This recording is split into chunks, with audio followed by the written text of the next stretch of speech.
Hi, I'm Brad Dickerson, Director of the Massachusetts General Hospital Frontotemporal Disorders Unit. I'm a behavioral neurologist and neuroscientist, and I want to tell you about the clinical services and research that we do in our unit. Frontotemporal dementia is a general term that applies to a range of specific diseases and syndromes that have different names and that are a complex array of conditions. All of the conditions that fall under the umbrella of FTD require an expert group of specialists to diagnose, monitor, treat, and ultimately help patients and families connect with the resources that they need in order to live the best quality life possible.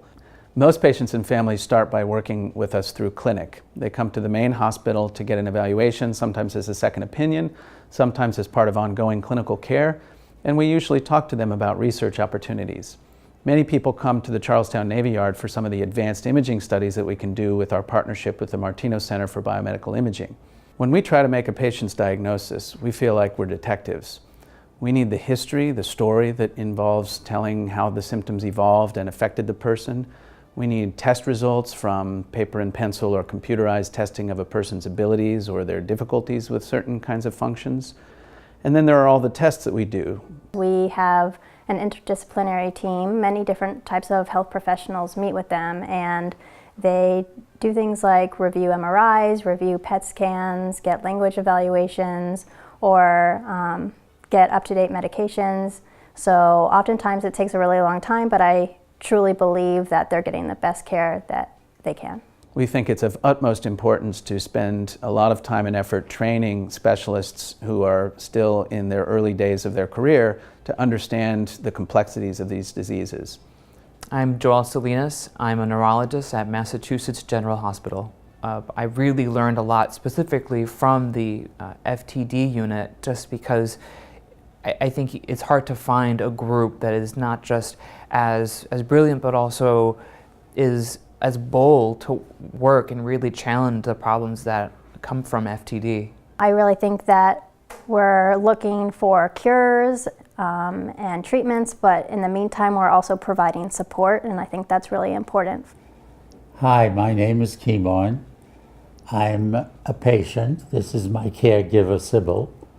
We've been married for 48 years. 48 years, allegedly. Happily. Happily, of course.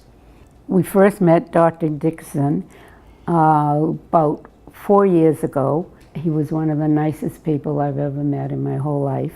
And it was in 2012 when my husband was diagnosed with FTD. And I think it's an awful disease. However, we are certainly so involved in it at this point that it is a part of our life, but I made MGH FTD, the fight for research, a very big part of our life together. By participating in and developing community events, we're able to offer educational opportunities for the lay community and for healthcare professionals, participate in advocacy efforts, and develop new services and programs that enable us to do more as a community than what any of us can do alone. If you're in this room today, then FTD has touched your life. But what you need to know is that if you're in this room today, it's because you're connected to our FTD community, and you don't have to walk this journey alone. I think just for starters, to know there are others, in the same situation, and as well as all of the practical ideas I always get out of it, from MGH. So yeah, it's a great help to be here. So the reason I came is that I know that Mass General is at the forefront of the research. Dr. Dickerson's clinic and all the staff are so widely regarded that I thought it was actually a privilege to be able to come and spend the day with everyone and learn more. We want treatments that are effective for the symptoms of FTD, but even more importantly, we're going after the big goal, which is disease-modifying treatment. Research, clinical care, fundraising, advocacy. We need to raise our voices. There's nothing more powerful than the authentic voice. That's what connects us to each other. I think just being validated goes a long way in helping with caregiving and helping with the disease. I derive a lot of strength and resiliency from just the relationships that I have with my patients, with you all, and just seeing your strength in the face of the life challenges that you are dealing with is an enormous source of strength for me. So thank you. So I've got Caitlin coming up from Med Rhythms, which is a group here in Boston that provides services, and also Caitlin leads the choir that we're doing this research on at MGH. Get those eggs out. The heartbeat.